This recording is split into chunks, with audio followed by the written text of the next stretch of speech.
सुबह से सभी छात्रों को आज हम समास में जो जैसे कर्मधारय समास है एवं बहुब्रीहि समास है उसमें किस प्रकार अंतर होता है और किस प्रकार कर्मधारय समास से कुछ समास पद जो है बहुब्रीहि समास में चले जाते हैं, जैसे हम विग्रह करते हैं। जैसे मैंने समझाया भी था आपको, बहुत सारे शब्द ऐसे आए थे जिसमें है जो को है जिसके करते ही बहुब्रीहि समास में चले जाते हैं, यानी अन्य पुरुष के बारे में बता देते हैं। तो हमने अभी तक पढ़ा है उसको एक बार शॉर्टली रिवाइज कर लें। समास समस्त पद को हम समास बोलते हैं, अर्थात दो या दो से अधिक शब्दों के सार्थक मेल से जो एक पद बनता है, एक शब्द बनता है, वो समास पद होता है। समास के भेद थे मुख्य रूप से 4 और कुल भेद 6 थे। तो पहला अव्ययभाव समास, दूसरा तत्पुरुष समास, तीसरा द्वंद्व समास और जो चौथा भेद है वो बहुब्रीहि समास था। कर्मधारय एवं द्विगु समास तत्पुरुष के उपभेद 6 कुल भेद जो है समास के हो गए। 6 में क्या अंतर था? पहले में अव्यय था, प्रथम पद प्रधान था। तत्पुरुष समास में उत्तर पद प्रधान है और उसके कर्म से लेकर अधिकरण तक कर्म, कर्ण, संप्रदान, अपादान, संबंध, अधिकार, इस प्रकार के 6 भेद हो जाते हैं। तो ये तत्पुरुष समास के थे। उसके बाद हमने पढ़ा था कर्मधारय समास, विशेषण विशेष्य कर्मधारय समास, उपमान उपमेय कर्मधारय समास। पहला विशेषण होता है और दूसरा विशेष्य होता है तो कर्मधारय समास, और पहला उपमान और दूसरा उपमेय होता है तो उपमान उपमेय कर्मधारय समास, यानी किसी चीज से तुलना करना, समानता दर्शाना। इसके बाद द्विगु समास में आए थे। पहला संख्यावाचक विशेषण होता है, अर्थात संख्या होती है किसी चीज की, तो वो द्विगु समास था। और द्वंद्व समास और लग के 2 पदों को बराबर दर्शाया जाता है, जैसे राम और श्याम इस प्रकार थे, गीता और सीता। इसके बाद बहुब्रीहि समास हमने पढ़ा, जिसमें समस्त पद विशेषण होता है और किसी अन्य की विशेषता बता रहे होते हैं। जैसे दशानन शब्द था, 10 है आनंद जिसके, अर्थात 10 हैं आनंद जिसके सभी विशेषण पद हैं और किसकी विशेषता बता रहे हैं? रावण की बता रहे। तो ये बहुब्रीहि समास था। तो आज हम कुछ उदाहरण देख लेते हैं कि इन दोनों में क्या अंतर होता है। जैसे कर्मधारय समास का उदाहरण देख लेते हैं। कर्मधारय समास, नीलकंठ। कर्मधारय समास नीलकंठ है तो इसकी यदि हम वो करेंगे, है जो आता है तो नीला है जो कंठ, ये होगा कर्मधारय समास। और इसी को हम यदि बहुब्रीहि समास में बदलेंगे, बहुब्रीहि समास में, तो नीला है जिसका कंठ,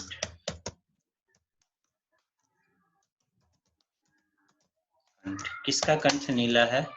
भगवान शिव का। तो नीलकंठ एक ही शब्द है और किस प्रकार विग्रह करने पर जो है वो बहुब्रीहि समास में चला जाता है, यही ध्यान रखना है।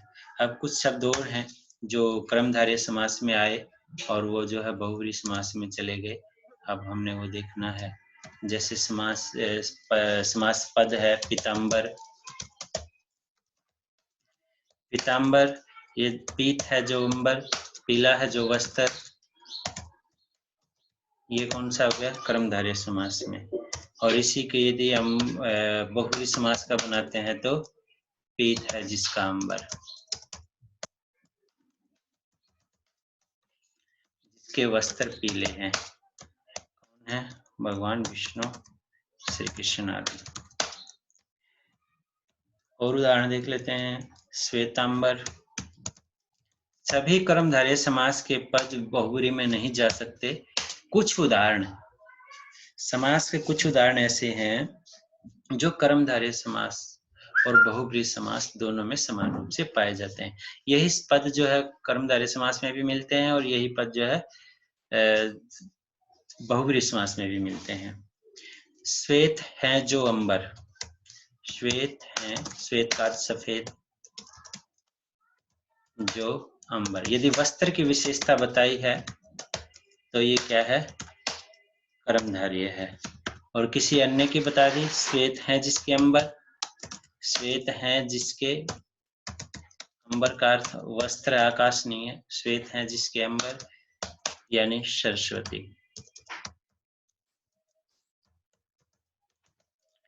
सरस्वती, तो ये क्या हो गया, बहुव्रीहि समास चला गया।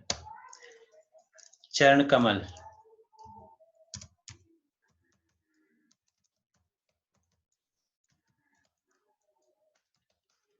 कमल के समान है जो चरण,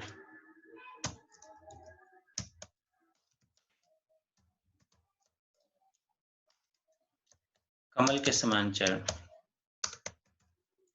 उपमान उपमेय कर्मधारय समास था। इसी का यदि हम उदाहरण, इसी को हम बहुव्रीहि समास में कमल के समान है जिसके चरण, कमल के समान है जिसके चरण, तो इसमें किसी व्यक्ति विशेष को भी लिया जा सकता है, महिला विशेष को श्री कृष्ण, पद्मनाभ आदि शब्द से उनको संबोधित किया जाता है, तो इसलिए। चंद्रमुख,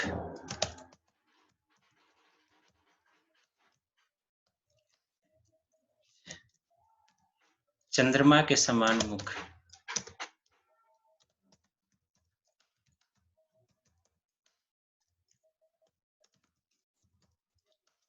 इसी को हम बहुव्रीहि समास में लेकर जाएंगे तो चंद्रमा के समान है जिसका मुख, चंद्र के समान है जिसका मुख, विशेष नारी विशेष आदि के लिए प्रयोग किया जाता है। देहलता,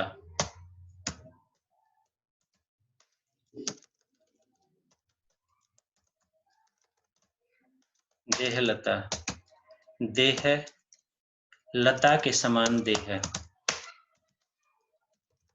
या देह रूपी लता ऐसे भी आता है। मैंने वहां पर विग्रह में देह रूपी लता लिखा, तो ऐसे भी लिखा जा सकता है, ऐसे भी देह के समान लता, लता के समान देह, सॉरी।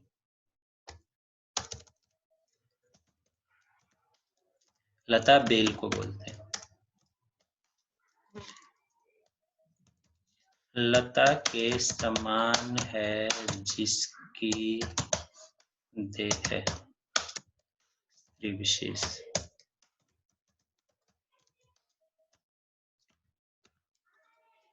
घनश्याम,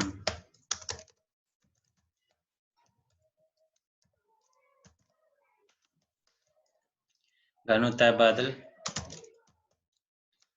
बादल के समान श्याम, श्याम रंग होता है कृष्ण रंग।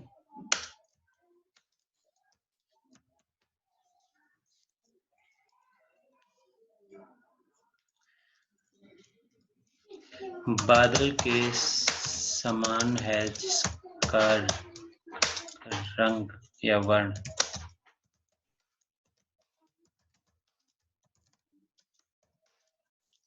श्याम भगवान श्री कृष्ण को बोलते हैं।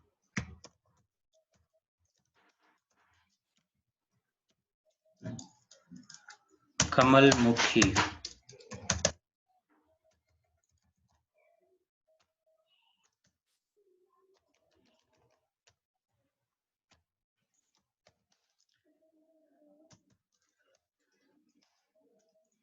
कमल के समान मुख,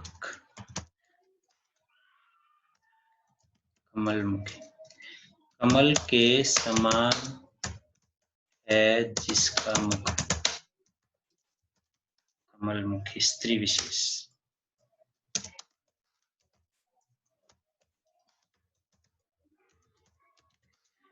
है जिसका, है जिसके, जिसमें बन जाता है, वो बहुव्रीहि समास है, किसी अन्य के बारे में बता रहा होता है, तो क्या होता है, कर्मधारय समास से बहुव्रीहि समास में कुछ उदाहरण ऐसे होते हैं जो सीधे प्रयोग हो जाते हैं।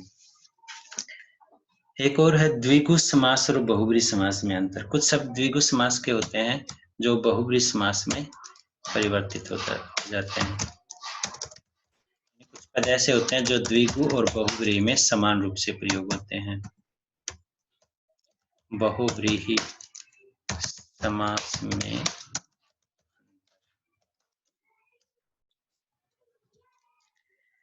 तो हमने पढ़ा है कि द्विगु समास में पहला पद संख्यावाचक विशेषण होता है,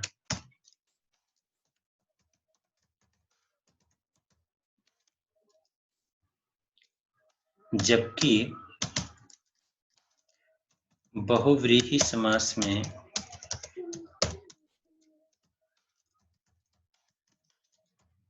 समस्त पद ही विशेषण होता है, क्योंकि किसी अन्य की विशेषता बताता है। दोनों में अंतर है कि इसमें पहला पद विशेषण होता है, बहुव्रीहि समास में समस्त पद ही विशेषण बन जाता है। तो उदाहरण देख लेते हैं कुछ। कम ही उदाहरण ऐसे हैं जो सीधे द्विगु समास से बहुव्रीहि समास में चला जाता है, क्योंकि द्विगु समास संख्यावाचक होता है। जैसे पहला ही है दशानन, रावण का प्रसिद्ध समास पद 10 हैं, जो 10 आननों का समाहार, सॉरी,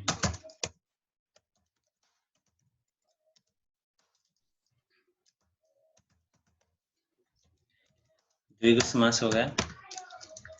बहुव्रीहि में इसी को बदलेंगे तो 10 है आनंद, जिसके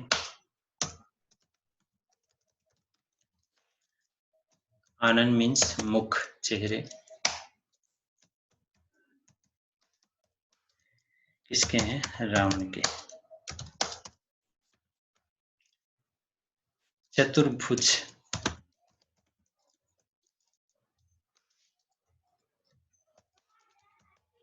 चार या चतुर्भुजाओं का समूह है या समाहार। तो चार भुजाओं का समाहार है, तो चार हैं भुजाएं जिसकी, ये बहुव्रीहि समास में भी हो सकता है। चार हैं भुजाएं जिसकी, इसकी चार भुजाएं हैं, हमने पढ़ा था श्री कृष्ण के। वैसे बहुत सारे देवताओं के लिए चार भुजाओं का वर्णन आया। सप्तशती,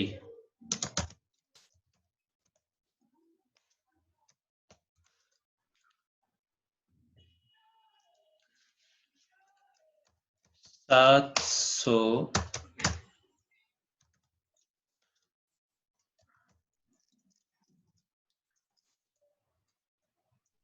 सप्तशती 700 श्लोकों का समूह। समाहार आएगा यहाँ पर।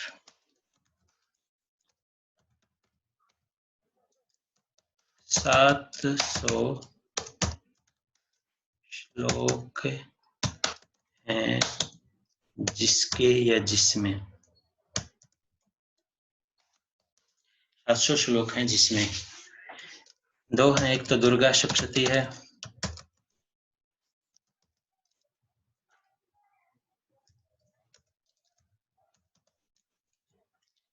और दूसरी है भागवत गीता।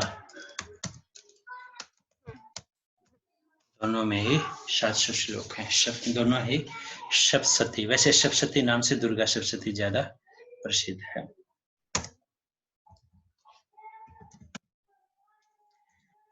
अब आ जाते हैं उदाहरण में एक और में, त्रिवेणी।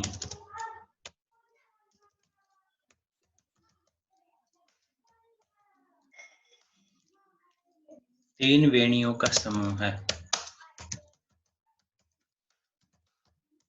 द्विगु समास, बहुव्रीहि समास में जाएगा।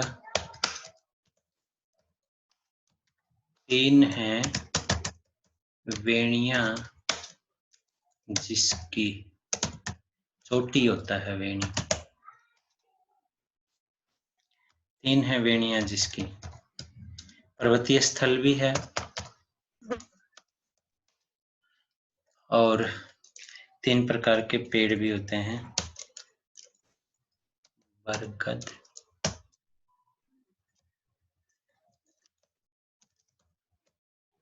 पीपल नीम। त्रिवेणी, 3 है वेणियां जिसकी त्रिवेणी नाम से यहाँ ये प्रसिद्ध हैं। वैसे माता वैष्णो देवी के जो पहाड़ हैं वो भी त्रिवेणी माने जाते हैं। षडभुज,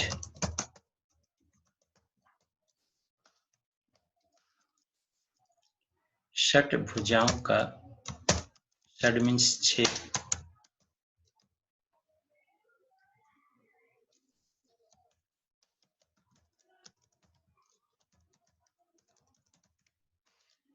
का समाहार। द्विगु समास हो गया। षड है भुजाएं जिसकी,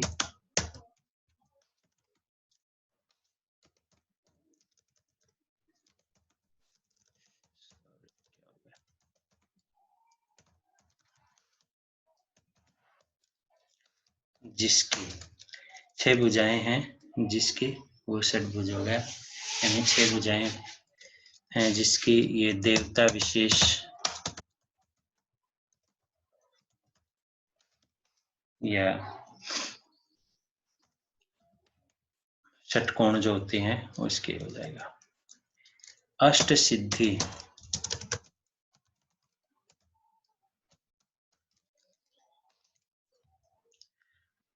अष्ट सिद्धियों का समाहार। अष्ट मीन्स 8,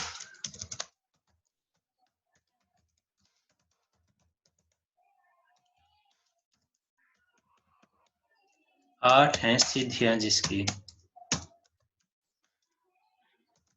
अष्ट हैं सिद्धियां जिसकी या जिसके पास, हनुमान अष्ट सिद्धि नव निधि के दाता।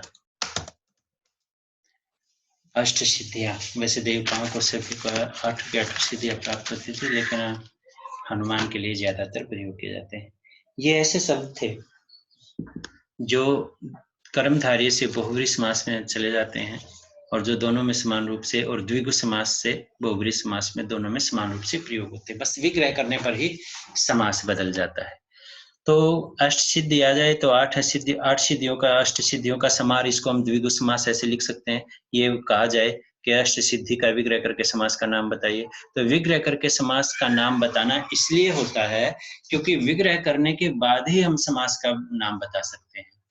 क्योंकि षडभुज को हम जो है द्विगु समास बोल सकते हैं सीधा, लेकिन षड है भुजाएं जिसकी ऐसा बोल दिया तो इसलिए ये क्या है, दोनों ही समास का नाम जो है वो विग्रह पर निर्भर करेगा। तो ऐसे शब्दों में इसलिए विग्रह करके ही समास का नाम जो है वो बताया जाता है। कुछ अभ्यास कार्य कर लेते हैं जिससे आप जो है ये अभ्यास जो है आपको स्वयं करना है, और इस अभ्यास कार्य से ही आपको पता चलेगा कि आप जो है समास को कितना समझ पाए।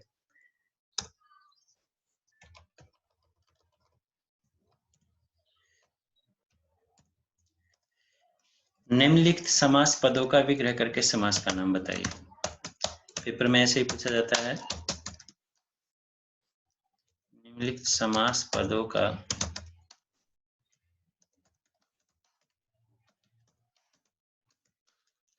करके समास का भेद बताइए।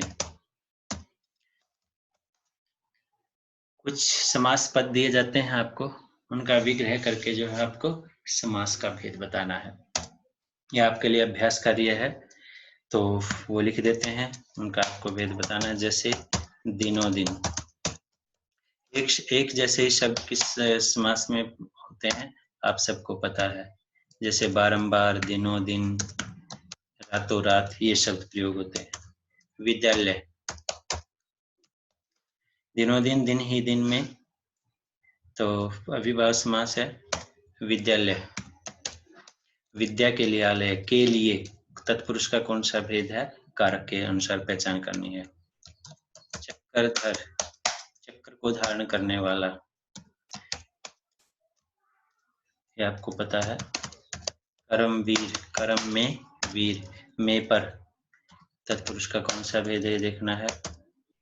राष्ट्र, राष्ट्र गौरव, इस पे रे लगा देते हैं क्योंकि अभ्यास कार्य है, आपको सही से करना है। राष्ट्र गौरव,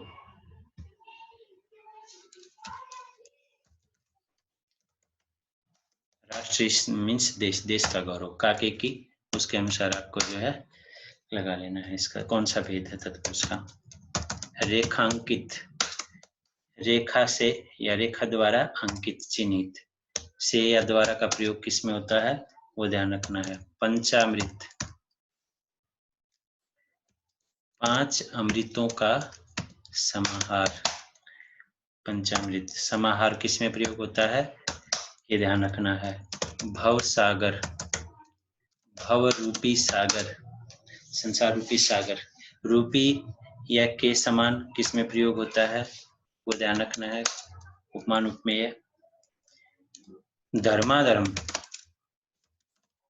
धर्म और अधर्म। लोकहिताय, और का प्रयोग आपको ध्यान रखना है कहाँ पर प्रयोग होता है। लोकहितकारी लिख देते हैं, लोकहितकारी, लोक के लिए हितकारी। संगीतज्ञ शब्द प्रयोग कर देते हैं, संगीत को जानने वाला।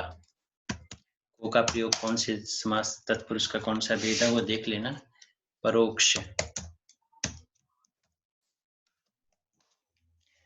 परोक्ष, ये सब आपको ध्यान रखना है। समास का भेद बताना है विग्रह करके। गौशाला,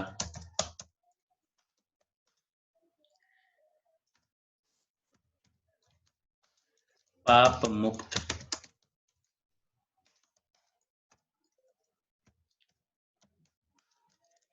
कृष्ण अर्जुन,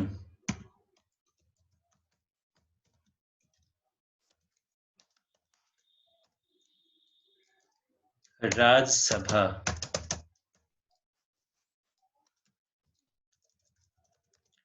क्या लिख देता हूं मैं,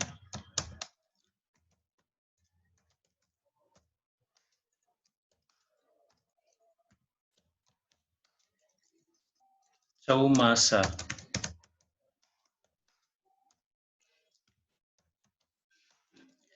श्वेतांबर,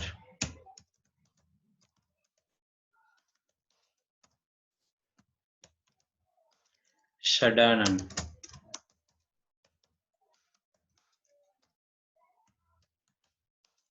आनंदमय।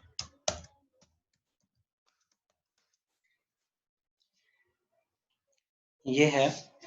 तो आपके पास ये 20 शब्द हैं जो समस्त पद हैं, इनका विग्रह करके आपको समास का नाम बताना। कुछ मैंने बता भी दिए थे प्रारंभ में, लेकिन उसका फायदा तब है जब आप इन सबको समझ लोगे।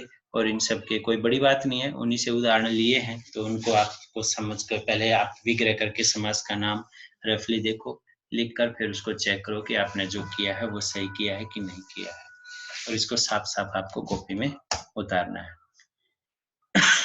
तो समास के भेद प्रभेद, समास का जो चैप्टर है वो आज हम समाप्त करते हैं। और इनको अच्छे से साफ साफ लिखो और बार बार 2-4 बार इसको पढ़ो। कोई मुश्किल नहीं है समास, कोई जो अच्छी तरह से देख लेना। पहचान है कुछ, उन पहचानों को मैंने बार बार बताया है, समझाया है, उनको ध्यान से देख लेना है आपको, ताकि आपको समास के समस्त पद अच्छी तरह से ध्यान आ जाए और उनका विग्रह कर सके और समास का नाम आप बता सको। तो ये ध्यान रखना है। ओके, जय हिंद, जय भारत। आज का विषय यहीं समाप्त करते हैं।